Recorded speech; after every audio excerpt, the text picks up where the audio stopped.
HRN listeners. As we celebrate our 15th year, we are deepening our commitment to giving voice to the next generation of food systems storytellers, and we need your help. Our internship and fellowship programs help activate new possibilities for underrepresented and underestimated young people through experiential journalism, audio engineering, and production training. Through these unique programs, HRN helps food equity stewards build essential workforce readiness skills that expand their potential and foster economic mobility. Please consider supporting these critical programs. And with a minimum donation, you can be entered to win a dinner for two at an amazing restaurant in one of 8 cities and tickets to a concert at a great venue in one of those cities. We have incredible partners across the country who have donated, as they also share our passion for helping to educate the next generation of food systems storytellers. Check out heritageradionetwork.org/15 to donate and enter to win today. That's heritageradionetwork.org/15 to donate and enter to win today. And make sure you donate before March 31st. Thank you. I'm Sam Edwards. I'm third generation cure master from S. Wallace Edwards & Sons in Surrey, Virginia. We support the Heritage Radio Network because we believe in the cause and what they're doing. They're supporting family-raised livestock, small family farms, certified humane, pasture-raised, antibiotic-free. Basically, we take the products from Heritage Food USA and make them into Serrano-style hams, prosciutto-style hams, bacon, sausage, like my grandfather did. You can find us at surreyfarms.com or virginiatraditions.com.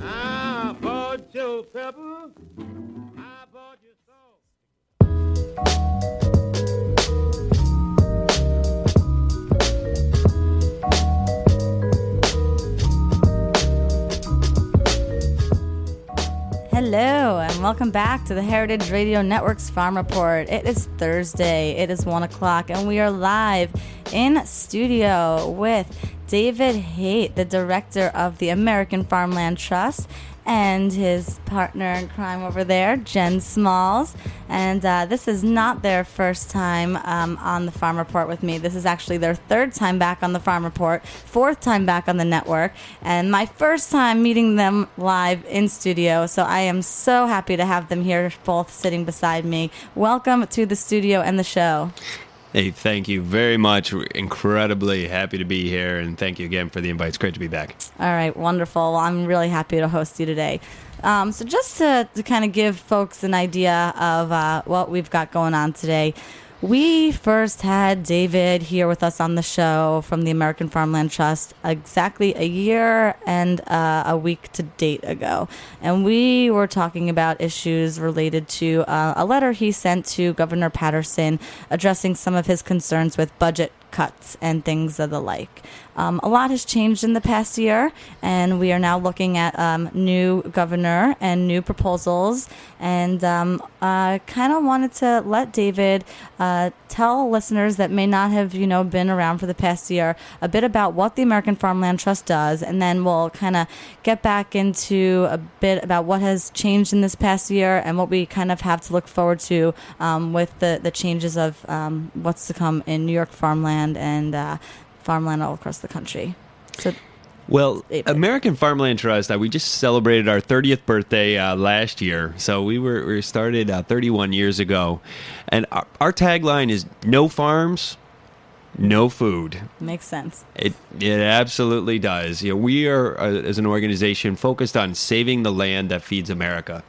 And essentially here in this country, about 1 million acres of farm and ranch land is lost to development every year. So you can imagine, thousands of farms turning into subdivisions, strip malls, and other poorly planned development. It's hard to figure out what 1 million acres is. So over a 5-year period, imagine the entire state of Vermont becoming covered by McMansions. Wow, that's a great mental picture. Not really. But our organization is really focused on how do we save farms? How do we make sure that we have farms in places like New York to feed people and feed them with good food? And according to our research, one of the biggest challenges we face is that 75% of all the fruits, vegetables, and healthy dairy products that are grown in America are grown in places like New York, where that land is under development pressure. And here in this state, 3 of the top 20 most threatened farming regions in the entire country are found here. Places like the Hudson River Valley, where we have incredible soil, incredible land resources for growing food, but there is tremendous pressure on that land. There's competition for land between real estate developers and farmers. So our organization is trying to meet that challenge and make sure that we can save those farms so we can grow food today and in the future. And on that note, a topic that we kind of like to drill you on here on the show, and it turns out it's not just me. I was speaking with, Katie Kiefer right before the show, who you've been on the main course with on this Heritage Radio Network as well, is that whole infrastructure issue. And it's the whole, getting the food from the farms to the people here downstate in the city and things of the like. So I did kind of want to address that and thought that maybe if we went ahead and started off by talking about some of the key points that have been recognized by, environmentalists from Governor Cuomo's proposed budget last year, that maybe we could talk about some of the ideas where this money is, hoping to come into farmland and what we can do to maybe fix these issues with infrastructure, or if anything kind of has been, discussed yet to come up with the plan to help get this food more, easily distributed. So we had spoken, before the show, all of us here, about a few of the things highlighted by environmentalists in the proposed 2011 to 2012 budget by Governor Cuomo. So I'd like to maybe just run down those 3 bullet points, and we could talk about how we think, if this all goes in our favor, where this money is going to go and what kind of programs we or you guys have set up to help these the farmland in general. So these points were that the Environmental Protection Fund, which pays for a wide array of programs covering areas like land conservation, water and air quality, and farmland protection, remains stable at $134 million. The next was that the Department of Environmental Conservation and the Office of Parks, Recreation, and Historic Preservation are spared staff cuts, and funding streams for clean energy programs like the regional greenhouse gas initiatives are untouched. All of which were concerns of yours last year when you had written the proposal to Governor Patterson, who was planning to cut all the budgets on that. Yeah, we have got an incredible opportunity in front of us today. We have political leaders at incredibly high levels that are making farm and food issues priorities. You see that here in New York City, where you have people like City Council Speaker Quinn, Borough President Scott Stringer, putting out major policy agendas that position farm and food issues as major economic, environmental, and public health priorities, and that is fantastic. Mm-hmm. We're seeing the same thing at the state level. Governor Cuomo, when he was running for office, came out with an incredibly expansive farm and food agenda. Yes. Called Farm NY, Farm New York. And he positioned agriculture and growing food as an economic development priority. And actually, his budget that was released on Tuesday identified farms and food as one of 6 key industries that the state should take real economic development dollars and start investing in that type of infrastructure. And so that is incredibly important. Equally important is that we take some environmental dollars and invest in the natural infrastructure that we need to grow food. Right. A lot infrastructure is a broad topic. So it's slaughterhouses, it's distribution centers, it's markets, in grocery stores. It also, though, starts at the soil. I was just going to say, the very basic levels, a lot of things we've talked about here is water. And, making sure we know that our water is safe, because isn't it kind of controlled by our farmers, the water we're drinking here in a way?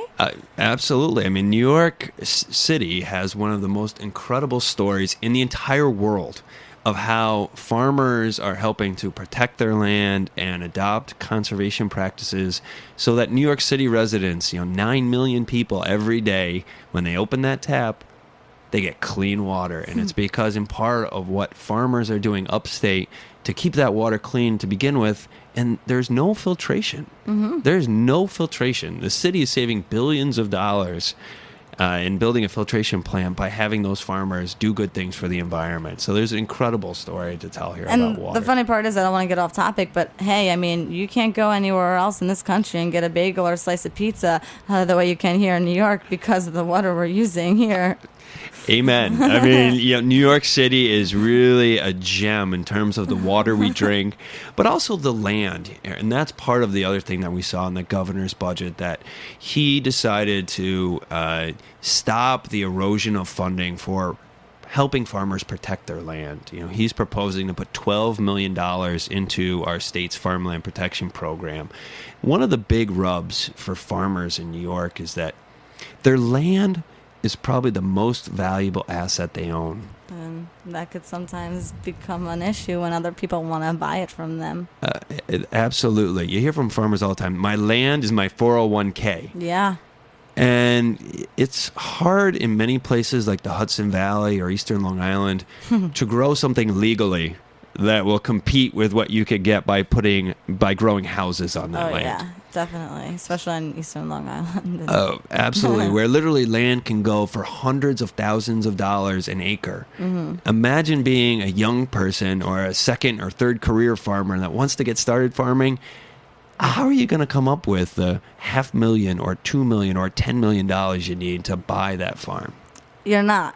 You're not is the answer. Which is why we need to talk with people like you to see what we can do to get people, break into this, access to the land so that we can continue to have more farms and farmers and a future for food and a safe food supply in that respect as well. And so part of what our state has done over the last decade is they have spent about $175 million to permanently protect about 300 farms, essentially extinguishing the right to develop those farms so that it keeps that land more affordable for people that want to start farming and make sure that that land never becomes that subdivision or that strip mall. And the problem we faced is that over the last couple of years, previous governors have significantly reduced the amount of funding. It's been cut by 2/3 over the last couple of years. So we're extremely excited to see Governor Cuomo taking the step of actually increasing that funding in a time when the state is facing really tough budget decisions. He recognizes that we've got to save our farms, and he is taking a real leadership role in helping us do that. So that's a great first step. Awesome. So maybe that should kind of bring us a little into talking about this No Farms, No Food rally that you guys kind of, last year was the first one, right?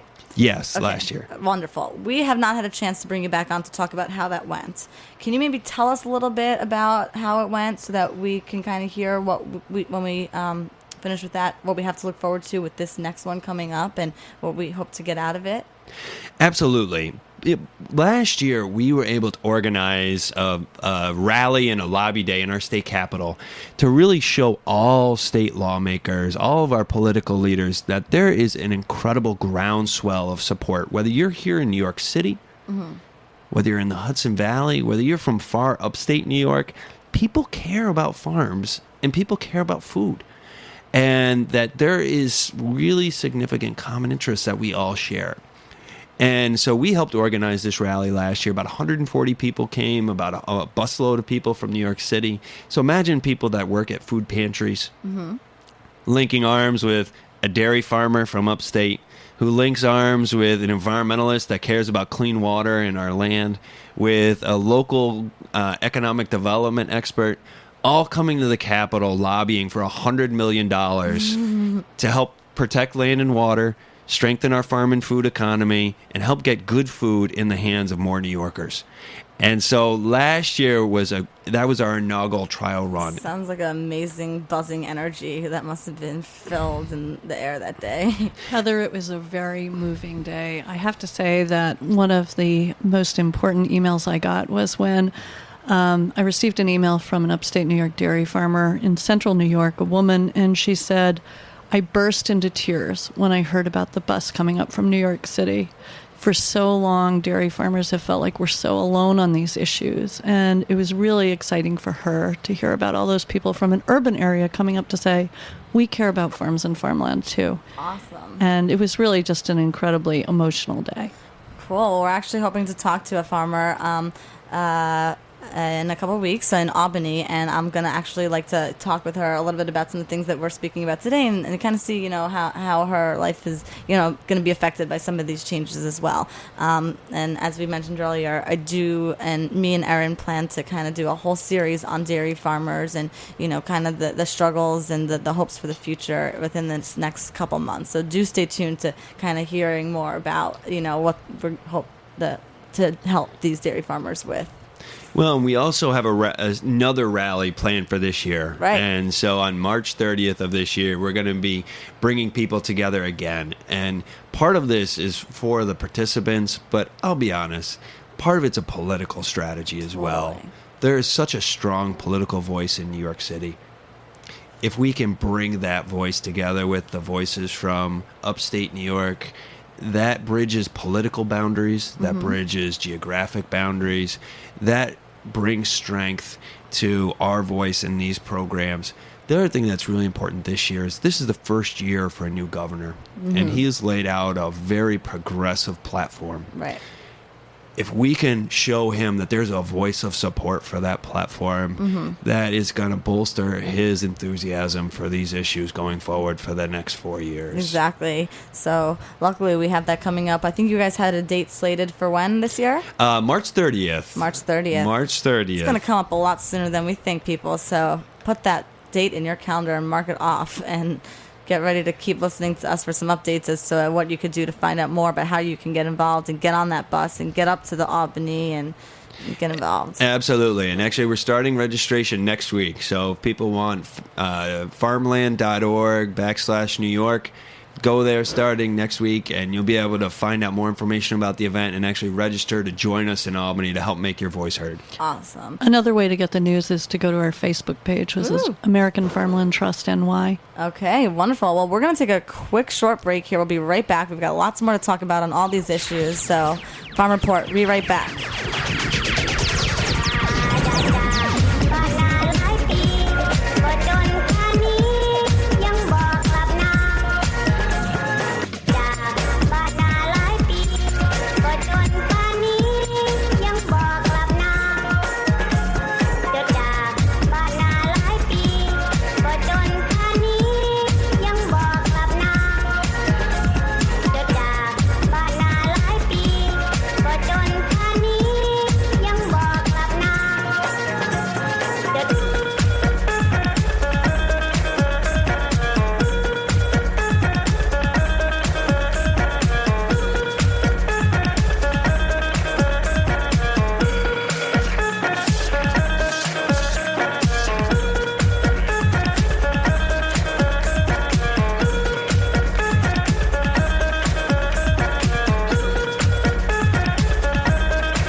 We are back. Heritage Radio Network's Farm Report. For all of you just tuning in, we are here with David Haight and Jen Smalls of the American Farmland Trust live in studio on a beautiful sunny day, finally in Brooklyn. Oh. We all needed a little bit of sunshine, I think, after this past couple weeks. Yes, we did. All right. So for all of you who are just tuning in, we have been talking about changes in the Governor Cuomo's proposals for, keeping money in the budget for farms and farmland protection and things that really are going to help keep our food supply, hopefully, growing in a safe, sustainable direction.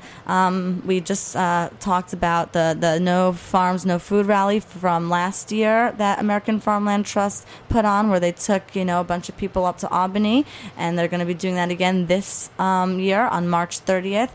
So, Jen, we kind of just wanted to talk a little bit about what people have to look forward to at this year's rally. It's an awful lot of fun. Bus comes up from New York City. There's Wi-Fi available, of course, so everybody can stay in touch and informed. And the whole, 3-hour trip? That's right. It's only 3 hours, and there's no better reason to get up early in the morning and get a bus out of here. And we eat really well as well. Matt Weingarten of Inside Park at St. Bart's Nice. helps to coordinate food for the day. Of course, it's local and fabulous. Such a big supporter. Thank you. And I think that the people involved last year had a wonderful time, and oftentimes they were inexperienced at this sort of thing. We have one of my the chefs from one of my favorite places, Back 40. Shauna, of Oh, me course. She too. came along. She said, "I've never done anything like this before, but I knew I had to get involved at a higher level. We can't just shop at farmers markets. We have to change things at every level." And it's people like Shauna who are doing and not just talking. And, she practices what she preaches. I bring everyone to her restaurant. I mean, I do live 10 blocks away from it. But, she's all about breaking down every part of that animal in the back of that kitchen. It's easy to do when the food's so good. Yeah. And then we also had people like our retired district attorney of Manhattan, Robert Morgenthau. So you had, Shauna, who's a chef and young and had never done that before. And then we had somebody who's been in public service for 40 years. And he came along. I mean, he's in his 90s.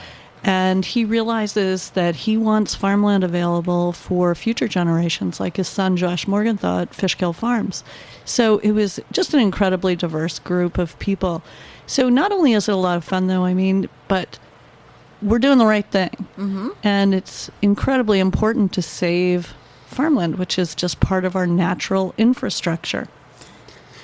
And, one of the things I want to point out, too, is that we pulled together people into teams that then met with state legislators. So that we actually met with 100 different state representatives. So representatives from all the 5 boroughs and from all across upstate New York. And so this is actually a chance to, not just sit and listen, but actually to make your voice heard and make it heard to the people that are making decisions about how we spend our public dollars, and to make sure that they're spent in a way that are going to support local farmers and support local food. Now, when you guys go up and you bring this bus of people, have you already put together some kind of plans of what you would like to do if this money really is going to come to you? What is in store for us if we do get a chance to get that money rolling? Well, I've got to tell you, we've got a lot of things in store. In terms of helping protect our farms so that we don't lose them to bad development. Part of the problem of the last couple of years in bad state budgets is that there have been $70 million given to 61 farms, been promised to those farm families to help them protect their land.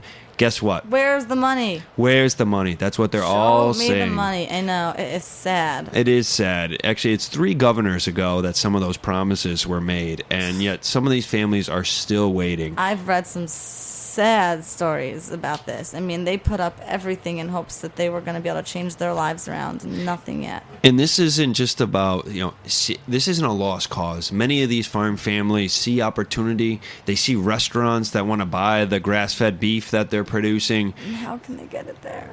And you know what? They're just looking to be able to tap into some of this money so they can protect their land, maybe help the parents that are the older generation that want to transfer the farm to their kids. This provides them with the resources to help make that possible. Yeah. And so guess what? If we get the money, Yep.